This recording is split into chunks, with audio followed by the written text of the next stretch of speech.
Thank you for tuning in to the latest edition of the 12 Kyle podcast.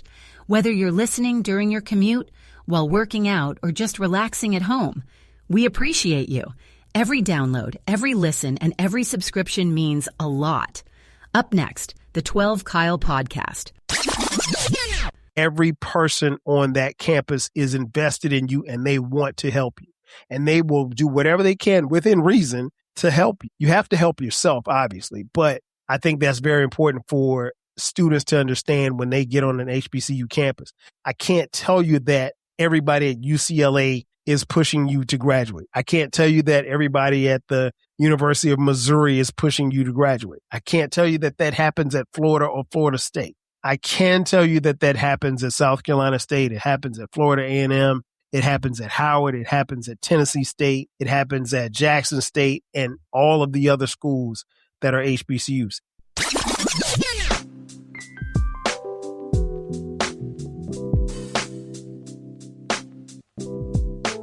Ladies and gentlemen, thank you for listening. Thank you for downloading. And thank you for subscribing to the latest edition of the 12 Kyle podcast. I am your boy, 12 Kyle. I want to thank you all for tuning in as you do each and every week. Shout out to those of you who are watching on YouTube as well as Spotify. Man, check this out. So the other day, I'm scrolling on Threads, right? And I came across this post that was made by someone who I don't even follow, but their post ended up in my timeline. And the post is made by someone by the name of Alex the Mogul, and I'll read it to you in its entirety. It says, quote, "My oldest nephew is going off to an HBCU in a few days. Men that went to college, please give him some solid advice before he leaves." Close quote. Well, Alex, you've come to the right place.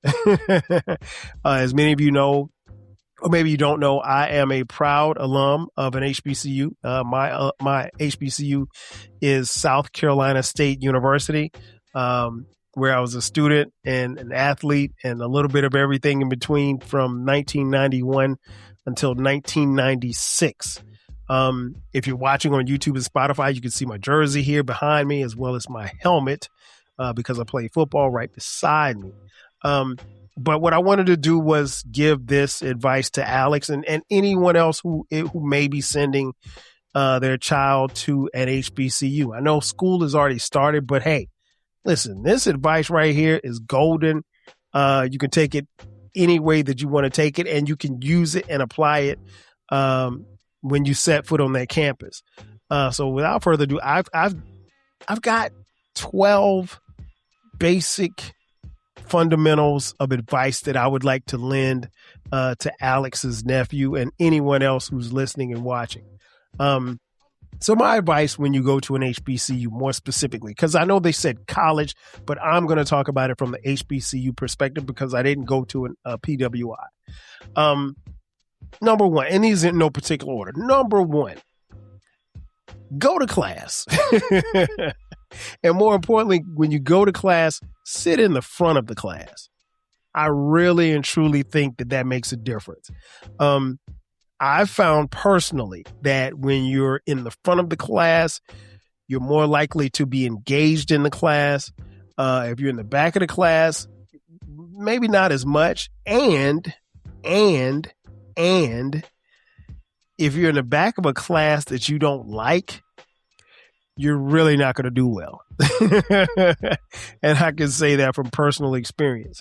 But one thing I will say is, seriously, kids, go to class. That's what you're there for. I know that it costs money. For some, they're going to go to school for free, and that's dope. But the bottom line is, go to class. You're there to get an education. You're there to grow and develop as a young person. You're there to, in a lot of ways, find who you're going to be and who you're becoming. So take advantage of going to class. And when you're in class, make sure that you get to know the person sitting beside you and this person sitting in front of you, and this person sitting in your class, because those are the people that you're going to, really, really bond with over a period of time. So that's number one. Number two, find one or two professors on your campus Get to know them. Let them get to know you. You will be thankful for the bonds and relationships that you will build with these professors because they will become your mentors. I can speak that from personal experience. I had some great professors at South Carolina State University. All of them were super, super dope. I can't say that I had one bad professor. Even the ones that I didn't do as well as I probably should have in their class. But there's going to be one or two that you can, they're going to open up and you open up to them. And again, they will be mentors. For some, they will be father figures or mother figures. And I think those relationships are very important because they are going to help you in your trajectory as you move along, not just as you matriculate through college, but also as you grow as a young adult and into, your livelihood, and for some fatherhood as well, or motherhood. And so I think that's very important. So you got to find one or two of your professors, and again, it's a natural progression, and they're going to become like mentors to you, and you're going to be their mentee. And when I tell you I speak from personal experience, you will keep in contact with them forever. And there's a level of pride that they will have in seeing you. There was a particular time for me personally where as soon as I got back on campus after I graduated from South Carolina State University, I would always go to Belcher Hall, which was the School of Business. I graduated with a degree in marketing. And I would go holler at my folks. I would go holler at all of my professors because they were still there. A lot of them were tenured. And shout out to the late, great Dr. Barajo, who, as I mentioned before in this podcast before, Dr. Barajo used to call me Kelly. I don't know why he called me Kelly, but he couldn't say Kyle, so he would call me Kelly. So even when I would stop by his office, like when I would come back for homecoming or something like that, he'd say, "Hey, my man, Kelly, come in. Dr. Barajo was from Ethiopia. But yeah, he would call me his main man, Kelly. And I still answer to Kelly. Unfortunately, Dr. Barajo passed away a few years ago at the age of, I think he was 83. But, yeah, you will find some great people, if you allow yourself to grow and be mentored by them. Number 3, understand that everybody on your campus is invested in you, and they will do anything and everything to help you graduate. Now, again, I never set foot on a PWI campus, so I can't speak to that, but I can tell you that on every HBCU campus, every person on that campus is invested in you and they want to help you, and they will do whatever they can within reason to help you. You have to help yourself, obviously, but I think that's very important for students to understand when they get on an HBCU campus. I can't tell you that everybody at UCLA is pushing you to graduate. I can't tell you that everybody at the University of Missouri is pushing you to graduate. I can't tell you that happens at Florida or Florida State. I can tell you that happens at South Carolina State. It happens at Florida A&M. It happens at Howard. It happens at Tennessee State. It happens at Jackson State and all of the other schools that are HBCUs. Everyone on that campus, from the professors to the presidents to the janitorial staff to the little lady in the cafeteria who serves breakfast every morning, everyone is invested in you and they are rooting for you. You got to do your part, but if you do your part, they're going to help you along the way. And that has been tried and true forever. Number 4, one thing that you have to remember about being on an HBCU campus, you are in Wakanda. You are in Wakanda. Simply put, you're in an environment where you are the majority. There is no minority. I mean, like, there are other minorities, there are white people and other ethnicities on your campus, but you are the majority. And quite honestly, this is the last time in your life where you're going to be, as a Black person, someplace stable where you're in the majority. You could have gone to a Black elementary school. You could have gone to a Black middle school. You could have gone to a Black high school. When you set foot on a Black college campus, you are the majority. right? But it doesn't work like that after you leave that campus. When you leave that campus and you go into the real world, you're going to have to deal with people from all walks of life, from all different cultures.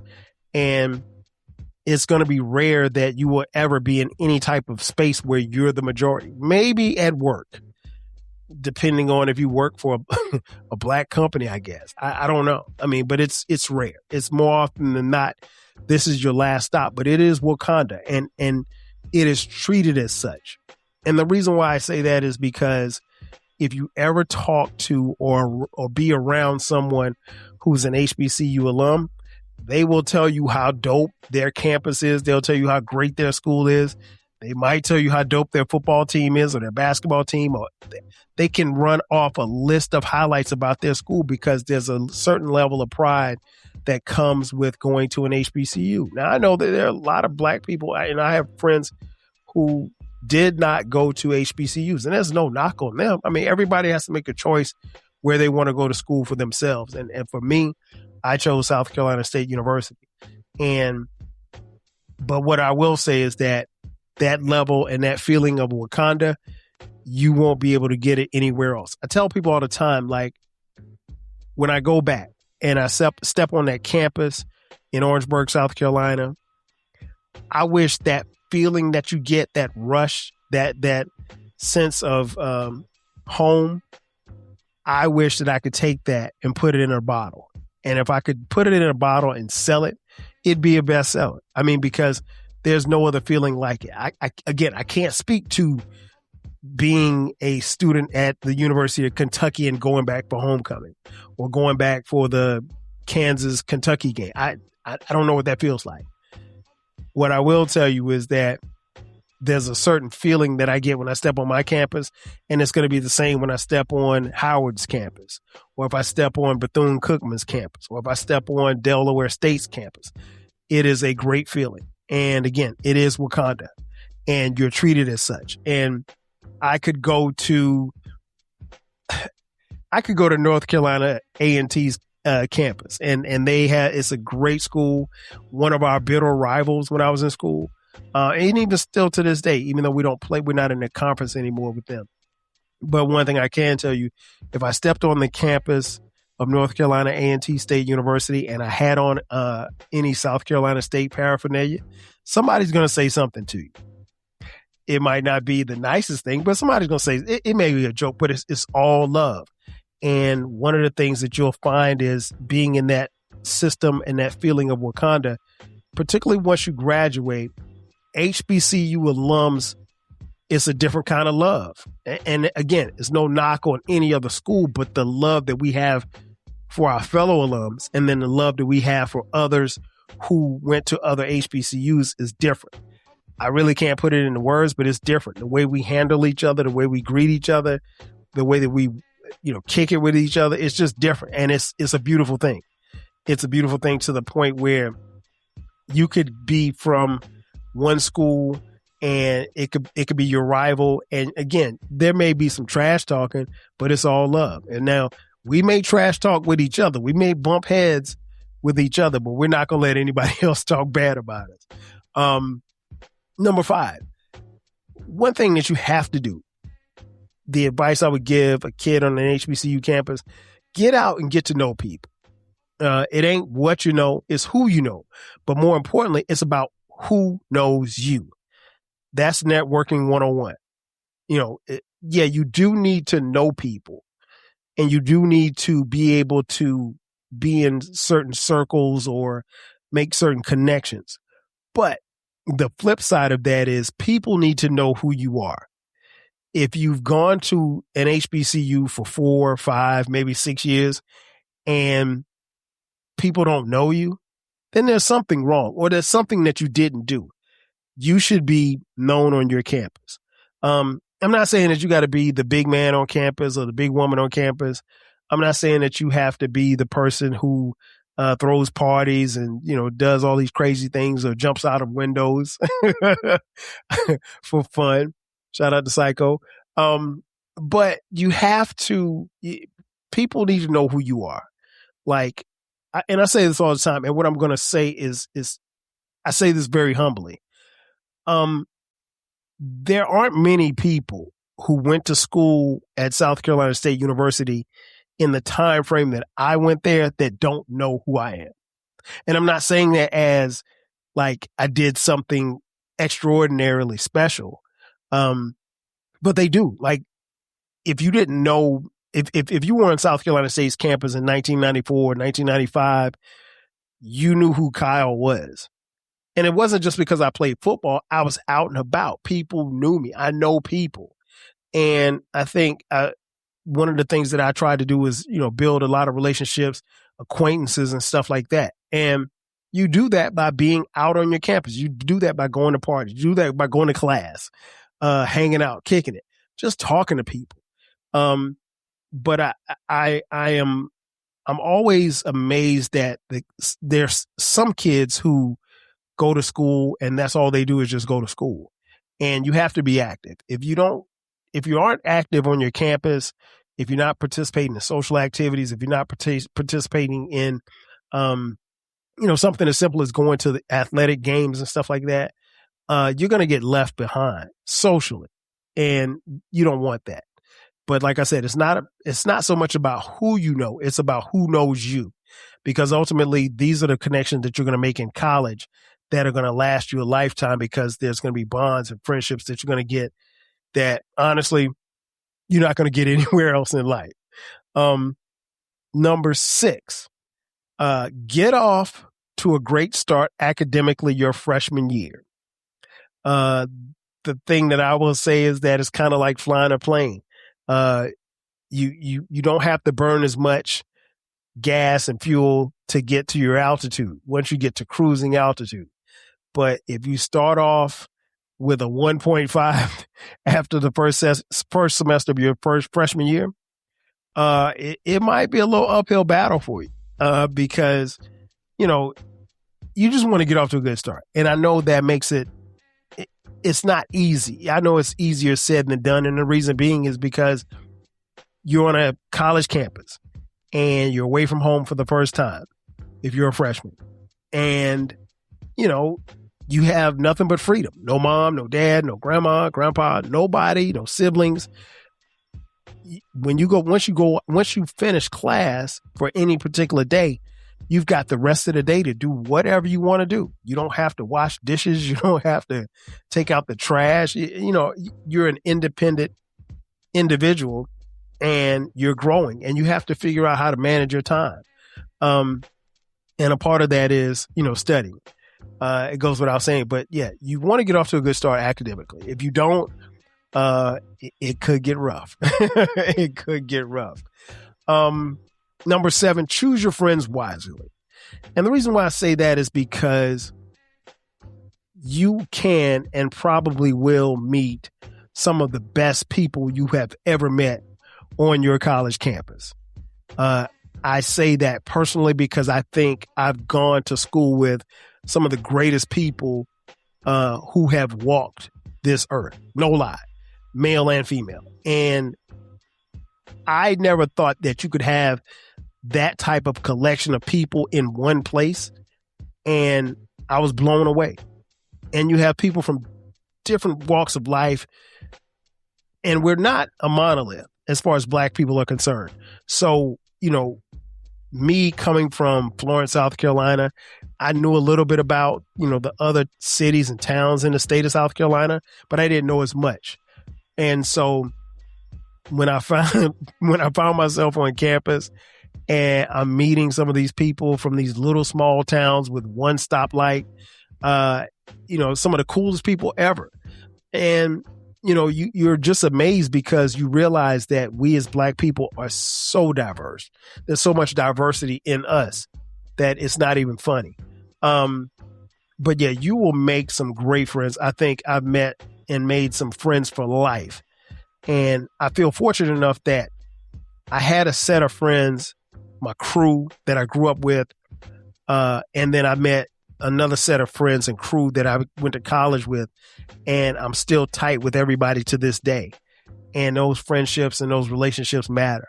One of the things that I loved about being at South Carolina State University was that, everybody, there's just so much love. And I can't really put it into words, but there's so much love on that campus. And my campus is no different from any of the other HBCU campuses, to be honest. But you will meet some great friends. So pick and choose your friends wisely. You may find that everybody's not going to be your friend. You may find that everybody doesn't have the same interests as you, and that's cool. Find your tribe. I think that's very important, to find your tribe. Once you find your tribe, you're out of here. Number 8, spend your time wisely. Spend your money even wiser.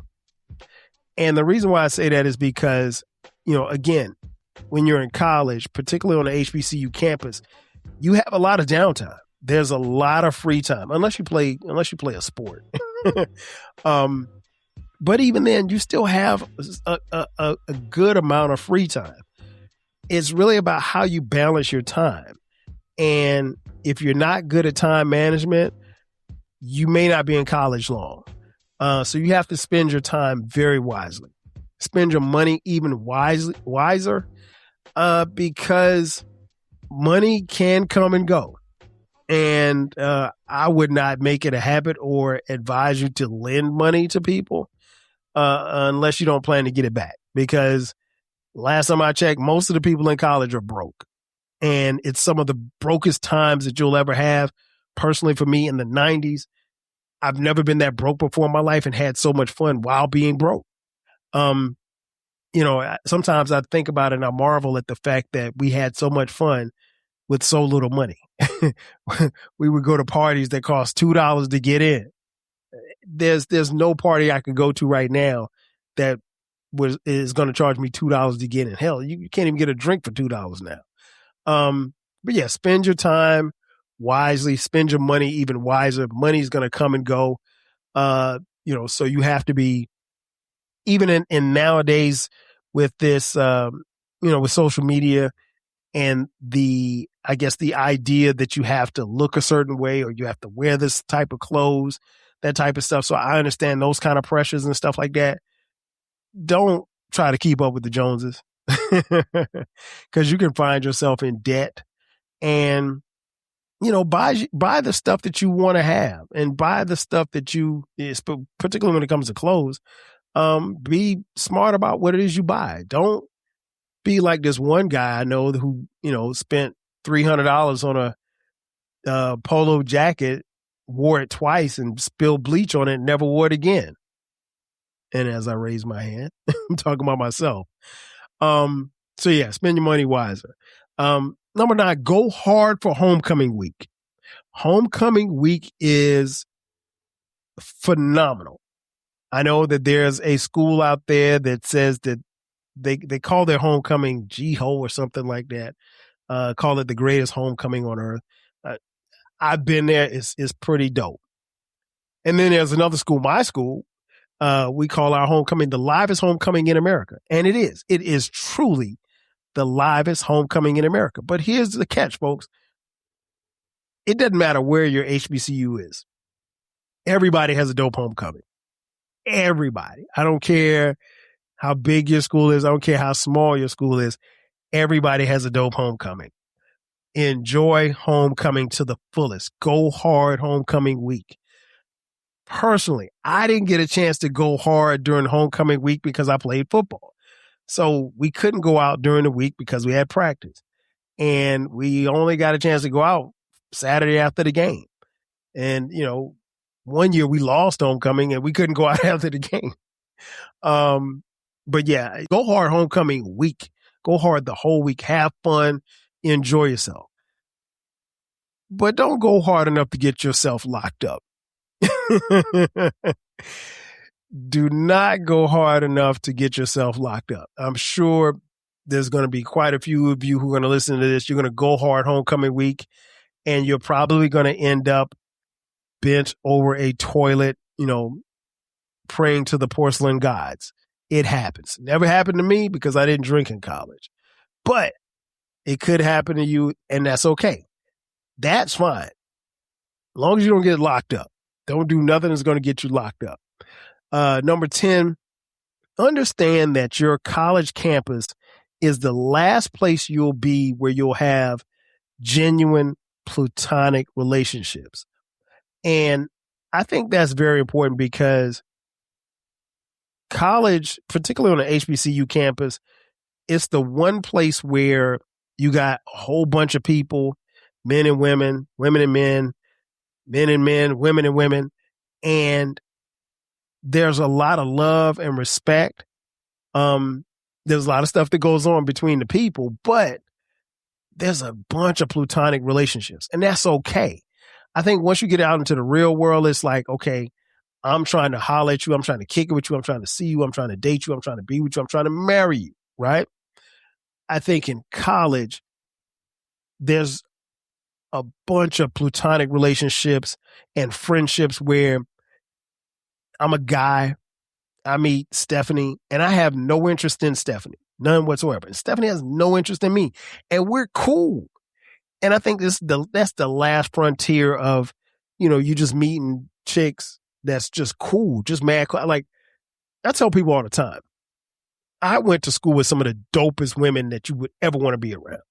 And I had no interest in them. And they had no interest in me. And we still are cool to this day. And when I see them, it's all love. And I don't know that happens in the real world. I think once you get out into the world, we get on this plan of, again, settling down. And don't get me wrong, a lot of people settle down in college. As many of you know, maybe you don't know, that's where I met my college sweetheart. And we've been married now at the time of this recording 25 years. And so, no, I didn't. But when I met her, she was just somebody that was cool as hell. And I thought she was dope. And she thought I was dope. And she thought I was funny, which was still surprising to me because I didn't think I was that funny, but she was laughing at my jokes. And here we are some 30 plus years later, still together, married for 25 and 4 kids. It can happen. Should you go to college looking to find somebody? I wouldn't say that because, what happened with me and my wife, Sharice, it can happen, but it probably won't happen. The stars will align, though. The stars will align, but more than anything else, I think you'll have some great platonic friendships and relationships, and those will last a lifetime. Number 11, don't let a few minutes of pleasure give you a lifetime of pain. If you know, you know. What I can say about that is that, we get caught up. We're young. A lot of us are wild. Some of us are very horny.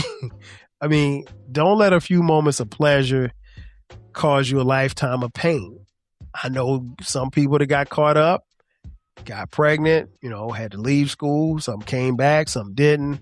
That guy that you loved your junior year in college that you thought was going to be the love of your life turned out to be the deadbeat baby daddy. It can happen. That woman that you thought was so dope our freshman year, she was sleeping with you and 10 other dudes on the team.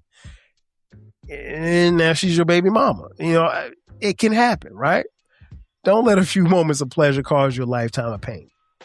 And last but not least, this goes without saying, number 12, my advice, have fun. Enjoy your time there.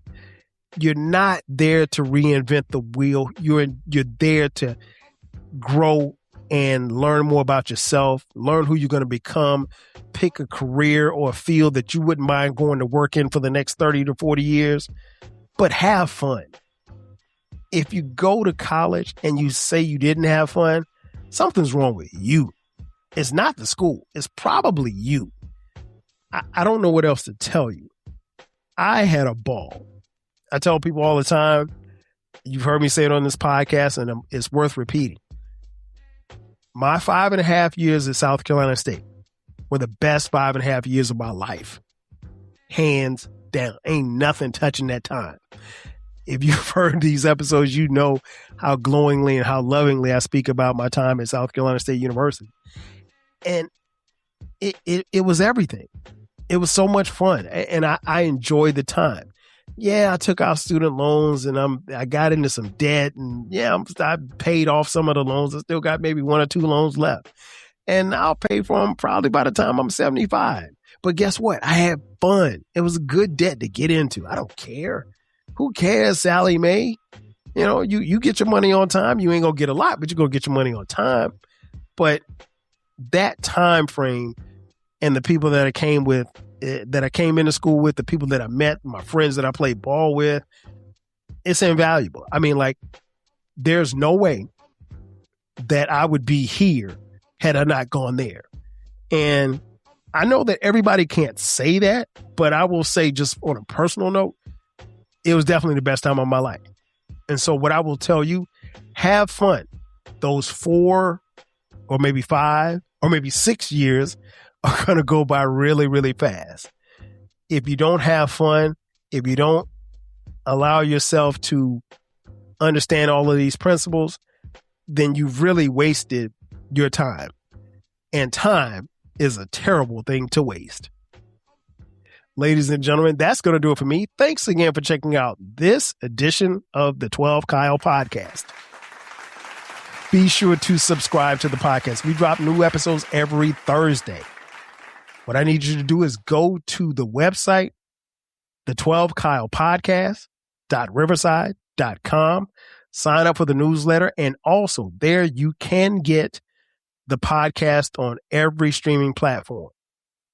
Ladies and gentlemen, that's going to do it for me. Thanks again for checking out this edition of the 12 Kyle podcast. I am your boy 12 Kyle. I will catch you guys next time. 5,000. Cheers. Thanks again for listening to this episode of the 12 Kyle podcast. If you enjoyed this episode, make sure that you hit the subscribe button and share this podcast with a friend who needs the 12 Kyle podcast in their life. Every listen, every download, and every share helps us grow. Thanks for being a part of the 12 Kyle podcast community. We appreciate your support. We will catch you next time. 5,000.